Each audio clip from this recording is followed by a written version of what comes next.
బయట వర్షం కావాలి అని నువ్వు ప్రార్థన చేసిన తర్వాత నువ్వు ప్రార్థన చేసి బయటికి వెళ్ళేటప్పుడు ఏం తీసుకుపోవాలా? ఒక అర్థమవుతుంది నేను ఏం చెప్తున్నాను? నీ ప్రార్థనకి ప్రభు జవాబిస్తాడు కాబట్టి ముందుగానే సిద్ధపడి వెళ్ళు. Hallelujah. So believe now, receive now. రేపటికి తోసిపుచ్చకు, ఎల్లుండికి తోసిపుచ్చకు. ఈ దినం ప్రార్థనలో కూర్చొని కొన్ని విషయాలు నువ్వు అడుగుతున్నట్టయితే ప్రభువా ఈ దినమే నువ్వు జరిగిస్తావని నేను నమ్ముతున్నా. ఈ 24 గంటల్లో నువ్వు చేయగలుగుతావని నేను నమ్ముతున్నా. ఇప్పుడే నువ్వు స్వస్థపరచగలుగుతావని నేను నమ్ముతున్నా. ఆమేన్. ఒక జనమును కనుటకు ఒకనాటి ప్రసవేదన చాలునా? ఒక్క నిమిషంలో ఒక జనము జన్మించునా? సియోనుకు ప్రసవేదన కలగగానే ఆమె బిడ్డల్ని కనెను. నిన్ను ప్రసవేదన కలగజేసి కనిపింపక మానేదనా? చూడండి, ఎవ్రీథింగ్ ఎలా ఉంటుందంటే, మొదట నువ్వు తెలుసుకోవాల్సిన విషయం ఏంటిది? ఇంత నమ్మిక నీకు రావాలి అంటే కొంచెం వివరణ ఇస్తా. నువ్వు ఇంత ఈ స్థాయికి నువ్వు రావాలంటే మొదటగా నువ్వు నమ్మిన దేవుడు ఏ స్థాయిని కలిగి ఉన్నాడు, ఏ స్థితిని కలిగి ఉన్నాడు, ఆయన ఎలాంటి పరిస్థితులను ఎలా మారుస్తాడు అనేది కొంచెం నీకేం కావాలంటే కొంచెం జ్ఞానం కావాలా. కొంచెం జ్ఞానం కావాలంటే ఎక్కడికి పోవాలా? ఆయన జ్ఞాన బుక్ ఏంటిది?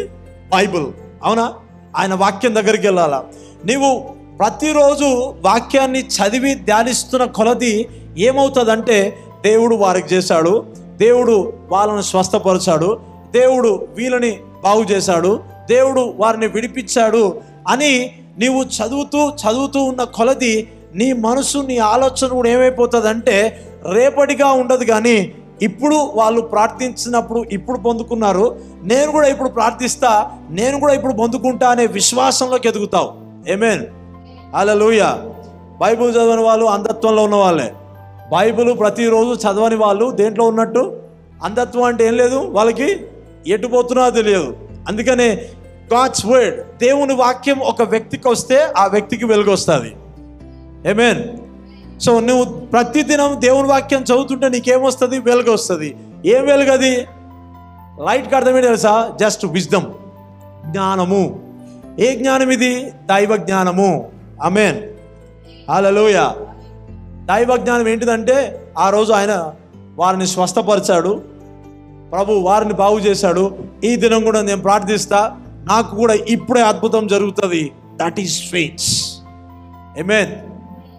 ఎన్నోసార్లు నేను చెప్పాను, హెబ్రీ రాసిన పత్రిక 11వ అధ్యాయం 1వ వచనంలో విశ్వాసం ఉన్నది నిరీక్షింపబడు వాడి యొక్క నిజ స్వరూపమై ఉన్నదంట. అంటే ఇంగ్లీష్ వస్తే ఫెయిత్ ఈజ్ నౌ. విశ్వాసము రేపు ఎల్లుండి చెప్పదంట. విశ్వాసం అన్నది ఇప్పుడే. నువ్వు స్వస్థ పొందగోరుచున్నావా అని అంటే వాళ్ళు ఏమన్నారు చెప్పండి? ఏమన్నారు? నేను మా ఇంటికి పోతున్నా ప్రభువా, కొంచెం రెస్ట్ తీసుకుంటా, రేపైతే కొంచెం పొద్దుకోవడానికి సిద్ధంగా ఉంటా అని అన్నదా ఎవరన్నా? లేరు కదా. నేను నమ్ముతున్నాను ప్రభువా అంటే ప్రభు ఏమన్నాడు? నీ నమ్మిక చెప్పండి. నీ నమ్మిక అంటే రెస్పాన్సిబుల్ ఎవరిది? సిగ్నల్ వస్తుంది, నా యాంటీనా సరిగా లేక సిగ్నల్ నాకు దొరకట్లే అని నువ్వు అంటున్నావు. అర్థమైంది? ఓకేనా? ఇప్పటికీ దూరదర్శన్ వస్తుంది పెట్టుకుంటే.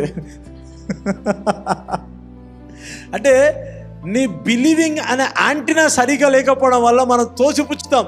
దేవుడు నా ప్రార్థన వినట్లే, దేవుడు నా ప్రార్థన వినట్లే, దేవుడు నా ప్రార్థన వినట్లే.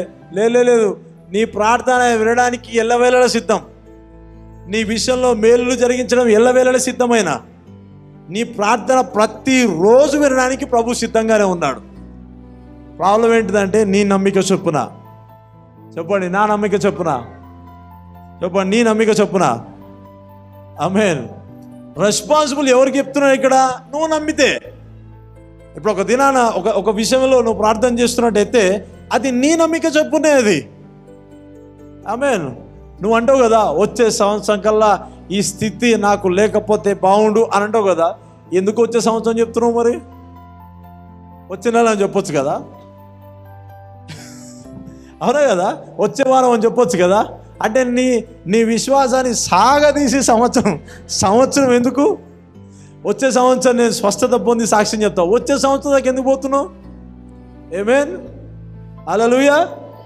విశ్వాసం అనేది ఇప్పుడు, నమ్మిక అనేది ఇప్పుడు. ఆమేన్. అర్థమైంది? ఓకేనా? కొంచెం చేంజ్ చేయాలనుకుంటాను నేను నీ విశ్వాసం యొక్క స్థితిని. మనం ఈరోజే నమ్ముదాం, ఈరోజే పొందుకుందాం. హల్లెలూయా. మన సంఘం ఈరోజే నమ్ముతుంది, ఈరోజే పొందుకుంటుంది. బ్రదర్ ఎట్లా వస్తుంది బ్రదర్ ఆయన్ని మాట్లాడొద్దు, నువ్వు నీ నమ్మిక చొప్పున. God is ready. ఆమేన్. చదువుదాం ఎక్సోడస్, నిర్గమకాండం 14వ అధ్యాయం 15వ వచనం నుంచి చదువుదాం. అంతలో యెహోవా మోషేతో, నీవేలా నాకు మొరపెట్టుచున్నావు, సాగిపోవుడి అని ఇశ్రాయేలుతో చెప్పుము. నీవు నీ కర్రను ఎత్తి. ఇక్కడ ఏం జరుగుతుందంటే ఐగుప్తీయులు ఇజ్రాయెల్ని తరుముచున్నారు అనమాట. ఆ సైన్యం అంతా తరుముచున్నారు. వాళ్ళు లాస్ట్కి ఎక్కడ దాకా వచ్చారంటే ఎర్ర సముద్రం దాకా వచ్చి ఉండిపోయారు. అక్కడ ఉండి ఇక వారికి మార్గం లేనప్పుడు వాళ్ళు అక్కడ ఆలోచన చేస్తున్నారు, ప్రార్థన చేస్తున్నారు, యాచనలు చేస్తూ ఉన్నారు. రకరకాలుగా 40 days ఫాస్టింగ్ అని తెలుసుగా మీకు, అన్నీ చేస్తూ ఉన్నారు అక్కడ. కానీ మోషే ప్రార్థన చేస్తున్నాడు. ఓకే, ఒకసారి దేవుడు బయటికి తీసుకొచ్చినప్పుడు నీకు మార్గం ఎప్పటికీ ఉంటుంది. మీకు అర్థం అవ్వట్లేదు. అర్థమైందా?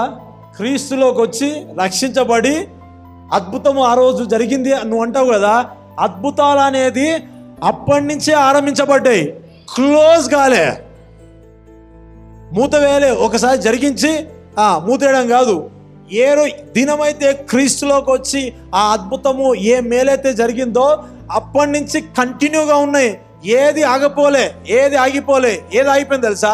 నీ విశ్వాసం అయిపోయింది, నీ బిలీవింగ్ అయిపోయింది, అంతే. అందుకే ఏమంటావు అంటే కొన్నిసార్లు నీకే అర్థం కాని స్థానంలో ఒకప్పుడు నేను ఎట్లుండే తెలుసా అసలుకి, ఇది ఇప్పుడేమైంది అర్థమైంది? ఓకేనా? సో మోషే కూడా ఏం చేస్తున్నాడు అంటే ప్రార్థన చేస్తున్నాడు. ఐగుప్తు నుంచి దేవుడైతే పట్టుకొచ్చింది, కానీ ఎర్ర సముద్రం మరి దాటుతానో లేదో ఏమవుతుందో అనే ఒక కన్ఫ్యూజన్ సిస్టంలో ఉన్నాడు. ఐగుప్తు నుంచి దేవుడు బయటికి తీసుకొచ్చిన దేవుడు, ఎర్ర సముద్రం కూడా వెరీ సింపుల్. ₹1,00,000 అప్పు తీసిన దేవుడు 10 లక్షలు తీలేడా? సో ₹1,00,000 ఏ ప్రార్థన చేసినో 10 లక్షలు కూడా same prayer, nothing is change. కొంచెం మీ మనసును మారాలని చెప్తున్నాను నేను. అదే ప్రార్థన నీ పరిస్థితి ఎంత ఉన్నా సరే అదే ప్రార్థన పనిచేస్తుంది. In the name of Jesus Christ, finish.